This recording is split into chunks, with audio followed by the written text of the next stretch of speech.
Hey everybody, I hope you guys had a happy Easter. Happy Easter to everybody. Had a great day myself. Started with a sunrise service and great meal with family. And here I am. It's in the evening, 6 o'clock Eastern time. I hope this is recording.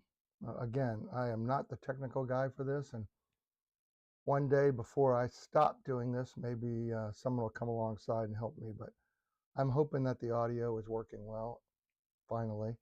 I think I figured out the double audio echo, but not so sure. I have been off a couple of weeks. I apologize for that. I'm sure you all weren't out there on bated breath, all two of you that are listening in. But just to let you know that the last couple of Sundays I've had meetings. I am working on some things that are moving towards legislation, the completion of legislation, and that is our goal.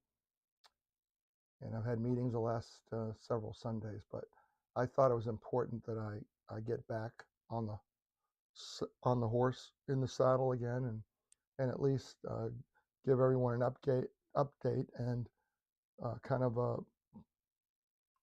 an idea of where things are going, and who I've been talking to, and the thoughts in my head. I'm gonna say it's hard to sit down for 30 minutes and just talk, but there's so much movement in our mission that it's just really important that I communicate, or at least get it down on tape for later on as a reference. But I'm entitling this broadcast tonight "The Perfect Storm," because I believe that we're in a time of our organization and our mission that we've never been before. I mean, the stars are aligning, if I can use that term. And, God is blessing in so many positive ways that I'm encouraged. I'm very encouraged. If you don't know who I am, I'm George Lutz. I'm the founder of the Honor and Remember flag organization, and it has been our mission since the very beginning to establish a national symbol of remembrance. The Honor and Remember flag was created to become a national symbol of remembrance. Not going to talk a lot about that in particular, but it was a gift. It's a gift to the families and their extended families, and to the friends and comrades of those military members whose lives were lost, either while serving or as a result of serving. And that's been the mission for the last 18 years now, is to get this flag federally adopted. Why? Because lip service isn't enough. Lip service is something that we all hear. It's words, words, words, but there's no action. And when we hear the words, "We will never forget," how? Show me that you will never forget. You're not going to send me a letter on a regular basis. You're not going to call me on the phone on a regular basis. What are you going to do to make sure that my loved one and everyone else's loved one who sacrifices for this country, is not forgotten? And so we're in this perfect storm. Legislation has been key. Why is legislation key? I mean, I did a broadcast on legislation. Legislation is key because our military men and women put their names on that blank check, right? They signed on that dotted line, to protect and to serve their country, and if need be, die for their country. And they need to be remembered. They need to be recognized, and that was a void. And so legislation has been key in that mission, because if we can legislate this flag to fly, then millions of families and extended families and friends will see that it's flying, and they'll know that whoever is flying it is sending that message directly to them, that their loved one hasn't been forgotten. That's the importance of legislation. Legislation on a local level, legislation on a state level, and of course, legislation on a federal level. But my dream has always been that this legislation be adopted on a federal level. And so here we are in what I'm calling the perfect storm. There's a lot of reasons. I'm going to run through these for a little while. But first of all, we're on our 7th bill in Congress. 7 bills in Congress since I started in 2018. 7 is a biblical number of completion. So I believe that 7 is the number that that is the number that it's going to make it happen. Secondly, we are in our 250th anniversary of our country. It's our birthday, 250 years. And we have been gearing up for this celebration for quite a while. I mean, I think that there has been a commission, America 250 commission has been out there for several years just planning. And now we have the Freedom 250 group, and then we have the USA 250 group. There's a lot of groups out there, but they're all pointing towards our birthday, right? So if you think about that, here we are, all of us who are still here on this earth, and we are thinking about celebrating a birthday. It's a milestone, right? I remember when we were at 200, and everybody was, gaga over 200, and they were collecting everything that had, 1976 on it, and so there was a lot going on, around 200. Nobody cared about 210. Nobody cared about 220. Nobody cared about 240. Nobody cared about 249. But we've been planning parades and ceremonies and fireworks and all concerts and everything we can around 250. Nobody's going to care about 251. So 250 is another element of that perfect storm, right? We didn't do anything to get here. I mean, none of us did. I mean, when you have a birthday every year, all you had to do was stay alive for another year to have that birthday. That's all you had to do. And the same with our country. All we had to do was stay a country, stay a free country. And we got here. None of us really did much of it. Now, here's my point. A lot of us did do something to get here, right? Those that served in our military, over the course of time, did a heck of a lot to keep us here in the country that we all enjoy, right?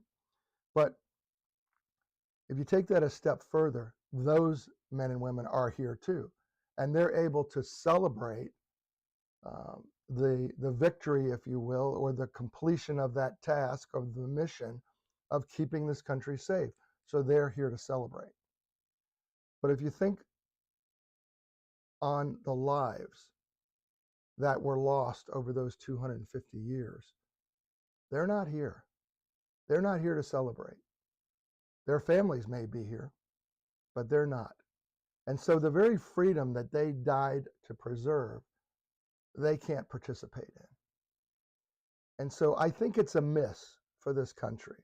I mean, I do, sincerely a miss for this country to celebrate 250 years of freedom without additionally and equally celebrating 250 years of sacrifice. I mean, does that make sense? Right? We were given what we have because of the lives that were taken in order to get us here. I think we need to remember that 250 years of freedom does not come without 250 years of sacrifice. So, another element of this perfect storm. Third, now, I don't know if I'll probably lose count, but let's say it's third. When I go back and look at the research, it took 18 years for the POW-MIA flag to be recognized by Congress. It was established in 1971. It wasn't until 1989 that that flag was actually embraced, adopted through legislation by the federal government. 1989, 18 years later. We are at our 18th year point. And if there is some process, and let me go back for a second. And the only reason they embraced the flag in 1989 was because they were embarrassed into it. They were embarrassed by the fact that it took that long to recognize, there weren't any POWs, but to recognize the MIAs that needed to be found and returned to their families. They were embarrassed into it. So here we are, 18 years into the establishment of the Honor and Remember flag. And I believe that if that's some kind of magic number of vetting, that, I've passed all the tests. 18 years, we have stuck with it. We have vetted in so many ways. We've engaged with organizations, with individuals, with the combat community, the veteran community, with the Gold Star family community, with the extended family. We have put ourselves out there to the point where we have been asked and answered every possible question about this flag.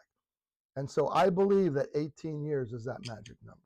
But let me take this one step further, because I don't want to have this timeline attributed to us, is that it took another 30 years for the MIA flag to actually be flown. It wasn't until, I believe, 2021 that legislation came forth to actually mandate it, that it flies on federal buildings and flies at post offices and things like that. So if you look at that timeline, it took 50 years. That's an ungodly amount of time. 50 years from the time that flag was unveiled to the time it was actually flown by our U.S. government. That's a travesty. We can't afford that, right? Because if you have an MIA flag, you need to have a KIA flag. And I know that our flag honors those that died while serving or as a result of serving. So KIA is not the exact acronym, but you get my point. So we've been vetted over and over and over. We've got letters of endorsement, letters of approval, letters of recognition. We have been meeting with thousands of families across this nation, probably more families than most. Extended families, every family dynamic, right? Every veteran, veterans from every generation. I mean, we have been walking through these 18 years very methodically, very surgically, to where we are now. And then the other thing is that we unveiled this flag, the Honor and Remember flag, on Memorial Day of 2008. On Memorial Day of 2008. And if I didn't say this earlier on, our goal as an organization, is that we get the legislation, the 7th bill legislation, HR 1363, we get it adopted and signed into law on May 25th, 2026, Memorial Day, 18 years later. There's no better time. Absolutely no better time. And so the last thing I wanted to mention in terms of this perfect storm is the fact that we're in an active war. And so because we're in an active war, and we've now lost many casualties in the last month, death is top of mind. The service members that are being lost now and brought home through Dover, it's top of mind. It's all over the news. We're being reminded now. Our president said before we entered into this war or conflict or whatever you might call it, is that we were going to have American losses. And sure enough, we did. And it wasn't too long after that we had those losses. And so here we are seeing visuals of caskets coming off of planes at Dover. We have our leadership at Dover greeting the families. And it's a very solemn moment, right? And so one of the things that really keys to me is that our leaders are saying something very significant, but they're also saying something very empty, because you don't know what to say to a Gold Star family. You just don't, um, especially when it's in a fresh situation like this, especially when the loss is immediate and in your face. And you may feel some responsibility for sending that individual out in danger. Now, I know that our men and women enlist, sign their names on a blank check, and they could lose their life. But when it happens, right, we don't expect it, we don't plan for it, there's nothing you can do to prevent it. When it happens, it happens. But then when that individual family is standing in front of you on a tarmac and looking you straight in the eyes and maybe thinking but not asking, why? Why did this happen? How could it have been prevented? Why did it happen to me? What do you say? Well, here's something you say. We will never forget. Or, if there's anything I can do, let me know. It's a response. It's a knee-jerk response. Because honestly, when you say those words, we will never forget, what backs them up? What are you doing to never forget? And I will tell you that before the Honor and Remember flag was created to become that national symbol, and I'm not saying just the flag is the answer, but what I'm saying is there was no mechanism for America to continue to remember, right? To continue to remember. How did we remember? You don't remember by a day. There's a lot of days out there. We have Memorial Day, which most people don't know about. We have Gold Star Mother's Day and mothers and families. We have Gold Star Father's Day. We have Gold Star Spouses Day. We have Gold Star Children's Day. We have a lot of different ways that we are all being reminded. But most of those days, most of those individual moments, if you will, are just for those people groups. The rest of America has no clue. So we're just gathering and talking to ourselves.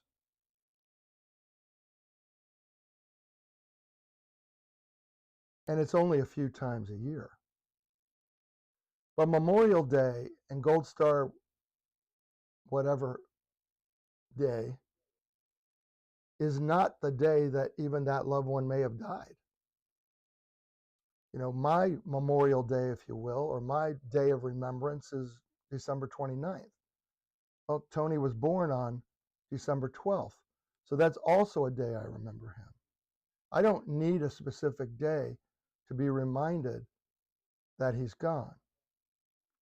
What I need to know is that America understands that he is gone, and why he's gone is because he gave his life so that this country would remain free.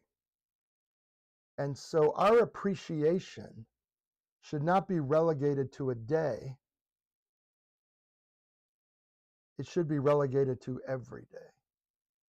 And again, those specific familial entities that I mentioned, children, fathers, mothers, we still have grandmothers, aunts, uncles, grandnieces, nephews.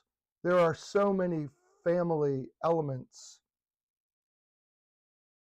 right, that make up an entire family. And I'm going to talk about this more next week. But what I'm saying is that we needed a way in this country so that we could send a message to every family member, however that's defined, to every family in America, that all of us could send a message to all of them, every one of them, not just a couple, every one of them. And that's the importance of it. And so we need to remember everyone that's affected, everyone. So this perfect storm is now.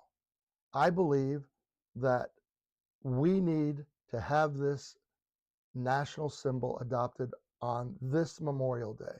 No one's going to care about 251. 250. If we're going to celebrate a birthday, then we need to celebrate a sacrifice. Right? George Patton said many years ago, World War II, let us not mourn that such men died. Let us rejoice that such men lived. We need to do that as a nation. This is the perfect storm, and I need your help more than I have ever needed your help before. I mean, you guys have sat back and watched me go through this for almost 2 decades, and I'm done. I'm done. I have written my 100th letter to the president. I've mailed 95 so far. 95 letters I've written to the current president at the White House. 95 letters appealing to have this flag of remembrance adopted on Memorial Day. But H.R. 1363 is in the Judiciary Committee, and it hasn't been marked up for a hearing. And until it gets marked up and heard and possibly voted on, it's not going to get to the president, because then it's got to go to the Senate, yada, yada, yada. And you know that Congress does whatever the heck they want. If they wanted to do this, they would get it done. It'd be done in a day, maybe in 2, but it would be done. And so I believe that they should not pass another bill on Capitol Hill. Not one more bill on Capitol Hill. I don't care what it's for, until they recognize and appreciate and give tribute to those American men and women who gave their lives so that we could even have a Capitol Hill. I think they should stop right now, pass this bill with a full vote, unanimously. Let's recognize why we're here, how we got here, who got us here, and then we can go on about other legislation and muck up like they always do. But it needs to be now, and this is the perfect storm. So what can you do? I'm going to put up a slide that I've put up before. We have an initiative called the Declaration of Remembrance, declarationofremembrance.com. You can find a lot of information there if you go to that website, declarationofremembrance.com, and sign that petition. We want one name for every fallen service member. Man, if we can't get that, come on, guys. Really, what are we doing? I mean, do we not care that freedom came at a price and somebody else had to pay it so that our kids didn't have to? It's a simple gesture, all right? And then the next thing is call your member of Congress, whoever it is. I mean, if you have a member of Congress that is in the Judiciary Committee, then reach out to them, because we need judiciary members to mark that bill up, to push Chairman Jordan to get that bill out of committee. So if you have a judiciary member in your district, absolutely. Give them a call. Tell them we want 1363 marked up and passed. Second, let's say you don't have a judiciary member in your district. That's okay. Then just call your member of Congress. You know, we have 29 states that have adopted this flag through legislation in states, right? 29 states. If you're in one of those 29 states, let's get your legislator to get on that bill, 1363.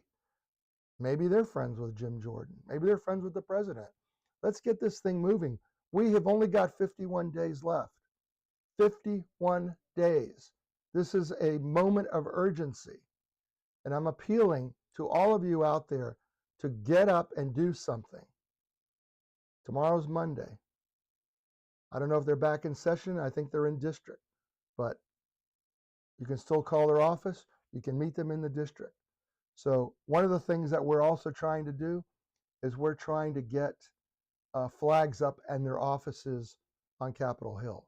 So we've got an initiative going that will get flags on flagpoles I've been talking about, right? On flagpoles throughout the buildings on Capitol Hill.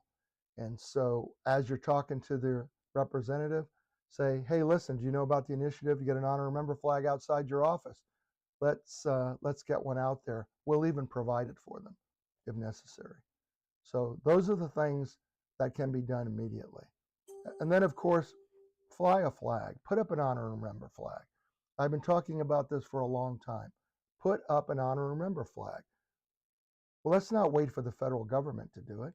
Let's send a message to those Gold Star families and their extended community and their battle buddies that we haven't forgotten, that we have made that statement of permanence, of legacy, because we need to remember those that are still living from past conflicts and wars, right? They're still family members. I met a granddaughter who's still looking for her grandfather who's MIA from Vietnam. I mean, there's generations of families that are still hurting. They're still hurting. So let's get that flag up.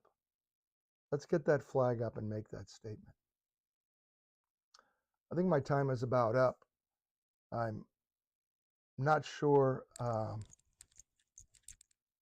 what to cover in terms of this topic. I mean, guys, I can talk for a while, but we also go to the website, get a flag. We have a new shirt, that was designed just for this Declaration of Remembrance. And I will tell you that I want everyone to plan for May 25th. I mean, this is the last year of a 2-year session. And so we'll be in our 250th year all the way through the end of December, right? But the most significant day is going to be Memorial Day, May 25th. If it doesn't happen then, we regroup for Flag Day, for 4th of July, for Veterans Day, whatever day, Gold Star Families Day, whatever other days we can shoot for. But we still have a 250 shot all the way through the end of 2026. And like I said, it's not going to be as significant in 251, right? We recently got 2 letters of endorsement, 2 more letters of endorsement. I mean, in the back of my book, Tragedy to Tribute, there's a ton of endorsement letters that we received over the years. But recently, we received a letter of endorsement from the AMVETS. And one of the things that I've heard over the years is, oh, the veterans aren't interested in this, and this and that. And I'll tell you, the veterans are very interested in this because they lost their buddies, right? And they're suffering from survivor's guilt in many cases, and many of them have never gone back and talked to the families of the very buddies that which they lost. And this flag really enables you to be able to speak to a family, especially if we get it personalized and presented to that family. But it allows you to make a connection. It allows you to know that people care. I mean, it is very significant to the veteran community. And so